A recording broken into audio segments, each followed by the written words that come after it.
Tol? Oh. Ngayon lang ako nakapunta sa inyo. No. Pare, hindi ba magulo dito? Kundi, tahimik nga dito eh. Maganda dito.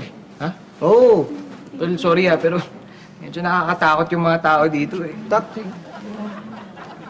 Kung matakot dyan, ikaw naman, nasanay ka doon sa subdivision nyo, masyadong maraming mayayaman, mga sosyal. Okay lang dito, wala kang dapat ikatakot dito. Alam mo, bumili muna tayong chibog, tapos tumambay muna tayo dito, ha? Ha? Teka lang, Tol. Akala ko ba tatambay tayo sa bahay niyo? Naku, hindi. Ando doon pa yung mga utol ko, tsaka yung airpod ko eh. Parang yung gulo doon sa amin. Dito lang tayo. Parang mas dito yung magulo eh. Hindi, tuloy. Sandali bili na ako dito. Hoy! Basta kayo. Pepe ko? Ay, talaga? Oh, gusto na siya. Ayun, nasa kwarto niya. Ikaw naman. Puro ka naman, bebe. Magkikita ka mamaya. Kalis ka naman. Ilan gusto mo? Ano lang, Snatcher! Akin yung snatcher! Yung snatcher! babayad mo. May kumbuhan, di ba nabayad? Oo nga. Yung bebe ko Ate. Ate.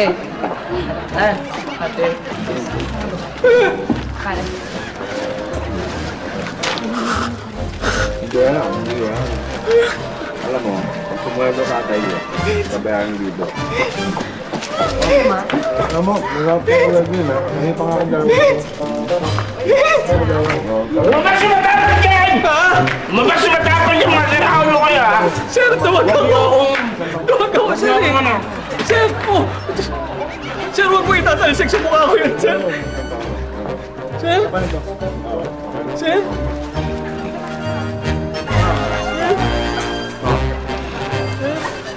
Ano? Uy! Ba't namumutla ka? Ha? Sabi mo hindi magulo dito eh. Hindi nga, ikaw naman. Buti pa doon tayo sa bahay. Sigurado wala na yung mga tao doon. Doon makakatambayan tayo, tahimik doon. Paano mo nasabing wala ng tao doon? Pare, yung snatcher kanina, yung bunso namin. Ha? Yung hold-upper, yung kuya ko. Yan tatay ko. Dali, baka magising yan. Halika na, dali. Mamaya na. Sulo ka. Ako naman kain.